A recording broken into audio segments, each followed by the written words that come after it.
நான் பார்த்தீங்கன்னா மஹேந்திராவில் தான் இன்றைக்கி ட்ரிப் போகிறோம். கிட்டத்தட்ட அப்படியும் ஒரு 150-200 கிலோமீட்டர் மாதிரி ட்ரிப் போக வரும்னு நினைக்கிறேன். போய்க்கிருக்கோம் நம்ம. இதுதான் காட்டுப்பட்டி சொல்கிறதா hi friends, how are you? இடையில் யானைகள்லாம் வரலாம், அதுக்காண்டி பழங்கள் கொஞ்சம் வாங்கிட்டோம்.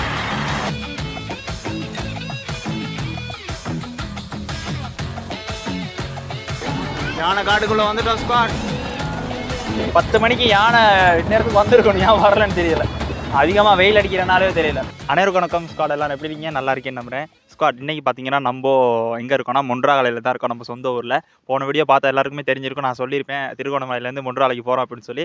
ஏன் வந்து பார்த்தீங்கன்னா தமிழ் சிங்கள புத்தாண்டை செலிப்ரேட் பண்ணுறதுக்காக நம்ம சொந்த ஊருக்கு வந்திருக்கோம். அந்த டைமில் அங்கே இருந்திருக்காங்க தான், பட் ஃபெமிலியாக போயிட்டு அப்படியே ஃபன் பண்ணிட்டு அப்படியே கொஞ்சம் ஜாலியாக இருந்துட்டு வரலாம் அப்படின்னு சொல்லி நான் பார்த்தீங்கன்னா ஊருக்கு வந்துட்டோம். ஸோ இன்றைக்கி நம்ம எங்கே இருக்கோம்னு பார்த்தீங்கன்னா நம்ம சொந்த ஊரில் தான் இருக்கோம். அந்த மாதிரி இன்றைக்கி பார்த்தீங்கன்னா ஒரு ட்ரிப் ஒன்று தான் கிளம்ப போகிறோம். ஸோ இதில் போகிறோம் பார்த்தீங்கன்னா ஃபெமிலியாக தான் ஒரு ட்ரிப் ஒன்று போகிறோம். ஸோ முக்கியமான சில ஃபேமஸான இடங்களுக்கு போகிறோம். ஸோ அந்த இடத்தெல்லாம் உங்களுக்கு அப்படியே எக்ஸ்ப்ளோர் பண்ணி காட்டலாம் அப்படின்னு சொல்லி தான் இந்த விலாக் நான் இன்றைக்கி எடுக்கிறேன்.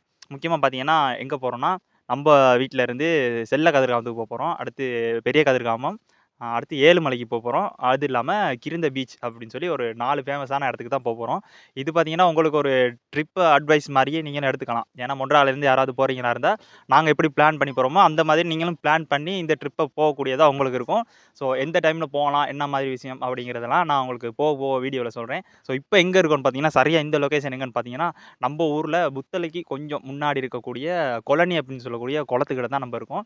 ஸோ உங்களுக்கு அந்த வியூ காட்டுற எப்படி இருக்குன்னு கொஞ்சம் பாருங்கள். பார்க்குறதுக்கே சும்மா ஒரு பிரம்மாண்டமான ஒரு குளம்னு கூட சொல்லலாம். எங்கள் ஏரியாவில் அதிகளவான வெப்பமான ஒரு பிரதேசம் தான் எங்கள் ஏரியா. ஸோ எங்கள் ஏரியாவில் இப்படி ஒரு குளம் இருக்குது அப்படிங்கிறது ஒரு பெரிய ஒரு வரப்பிரசாதம் அப்படின்னு சொல்லலாம். வெயில் காலங்களில் பார்த்தீங்கன்னா இந்த குளத்தை நம்பி நிறைய பேர் அந்த பனிய பக்கம்லாம் விவசாயம் செய்கிறாங்க. ஸோ அதை நான் உங்களுக்கு போக காட்டுறேன் பாருங்கள், எவ்வளோ பெரிய விவசாய நிலங்கள்லாம் இருக்குதுன்னு சொல்லி. ஸோ இந்த ஒரு குளத்தை நம்பி தான் இந்த புல் ஏரியாவுமே இருக்குது. உங்களுக்கு இந்த வியூவை பார்த்தாலுமே தெரியும் எப்படி இருக்குன்னு சொல்லி. நீங்கள் இந்த பக்கம் வந்தீங்கன்னு சொன்னால் உள்ளுக்கு வரதுக்கு 20 ரூபா தான் டிக்கெட். ஸோ டிக்கெட்டை பே பண்ணிட்டு ஒரு ஆளுக்கு 20 ரூபா டிக்கெட் பே பண்ணிட்டு உள்ளே வந்து உங்களுக்கு இன்றைக்கி காலையில் டிஃபனாக இருக்கட்டும், லஞ்சாக இருக்கட்டும் எல்லாத்தையும் முடிச்சுட்டு போகக்கூடிய மாதிரி இருக்கும். ஒரு சின்ன பார்க் மாதிரி கட்டி வச்சுருக்காங்க.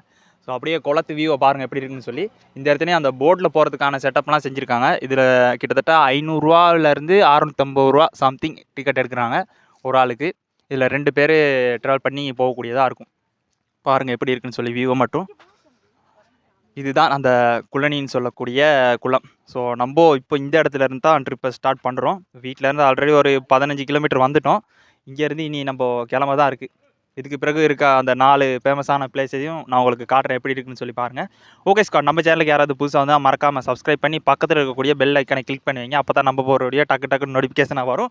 மறக்காமல் சப்ஸ்கிரைப் பண்ணிவிட்டு பக்கத்தில் இருக்கக்கூடிய பெல் ஐக்கனை கிளிக் பண்ணுவீங்க. அப்போ தான் நம்ம போகிற வீடியோ டக்குன்னு நோட்டிஃபிகேஷனாக வந்து இந்த வீடியோவை உங்களுடைய ட்ராவலிங் ஃப்ரெண்ட்ஸுக்கு யாராவது இருந்தாங்கன்னா அவங்களுக்கும் ஷேர் பண்ணிவிடுங்க. ஸோ ரொம்ப ஹெல்ப்ஃபுல்லாக இருக்கும். ஏன்னா நம்ம பார்த்தீங்கன்னா 2 நாள் ட்ரிப் பிளான் பண்ணியிருக்கோம். 2 நாளில் இந்த 4 இடத்தையுமே போய் கவர் பண்ண போகிறோம். ஸோ இந்த 4 இடமுமே பார்த்தீங்கன்னா சாதாரண இடம் இல்லை. ஸோ ஒரு நாளுமே பத்தாது ஒவ்வொரு இடத்துக்கும் போகிறதுக்குமே. நிறைய பேருக்கு தெரிஞ்சிருக்கும். கதிர்காமத்துக்கு போனாலே கிட்டத்தட்ட ஒரு நாள் தேவைப்படும். ஏன்னா சுற்றி பார்க்க வேண்டிய இடங்கள் நிறைய இருக்குது. நம்ம அவ்வளோ தூரம் சுற்றி பார்க்க போகிறதில்ல, ஒரு ஃபேமஸான சில இடங்களுக்கு போக போகிறோம்.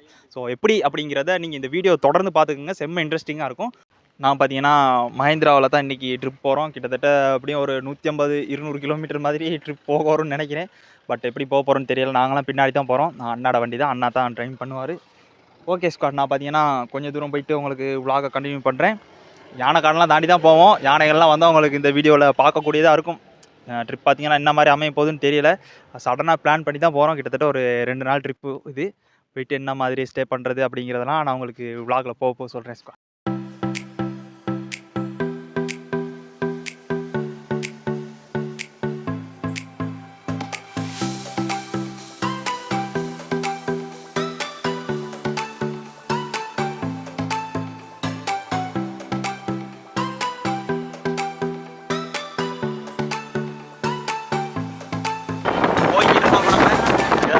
காட்டுப்பட்டி சொல்கிறதா hi friends, how are you? போயிருக்கோம். லொரியில் நாங்கள் பின்னாடி தான் போகிறோம். நல்லா கொஞ்சம் கஷ்டமாக இருக்குது.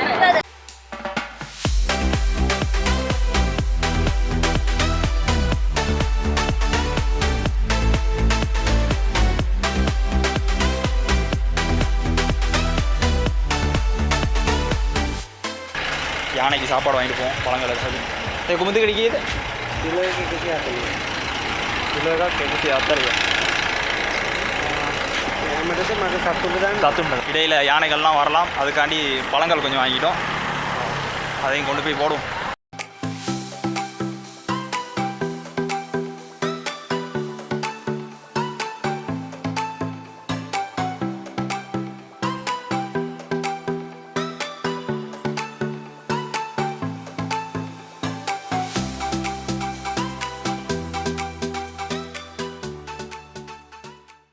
கைஸ், இப்போ நம்ம யானை காட்டுக்குள்ளே தான் போய்கிட்டு இருக்கோம். யானை வந்தால் உங்களுக்கு காட்டுறேன்.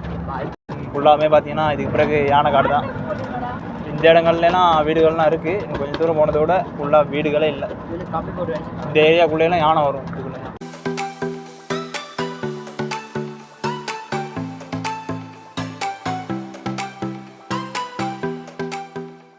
கேஸ் யானை இருக்குன்னு நினைக்கிறேன். வந்த வாகனமெல்லாம் ஹெட்லைட் அடிச்சுட்டு போகிறாங்க.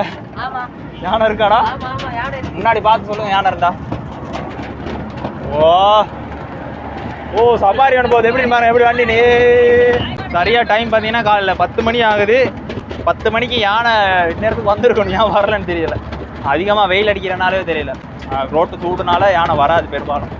பார்ப்போம், சில வேலை இருக்கும். ஹெட் அடிச்சுட்டு போனாலும் எப்படி யானை இருக்குது, இவ்வளோ தூரத்துக்கு இல்லை.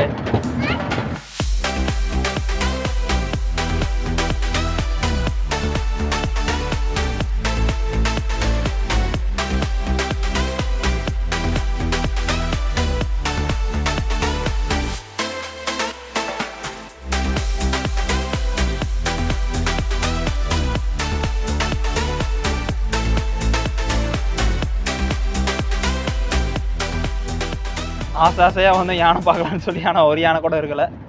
Okay, check பாயிண்ட்டே தாண்டியாச்சு. இனி பார்த்தீங்கன்னா யானை இருக்காது. இனி யானை இல்லை. நம்ம பார்த்தீங்கன்னா இப்போது செல்லக்கதிர்காமத்துக்கு போயிட்டு நான் உங்களுக்கு விலாகை கண்டினியூ பண்ணுறேன்.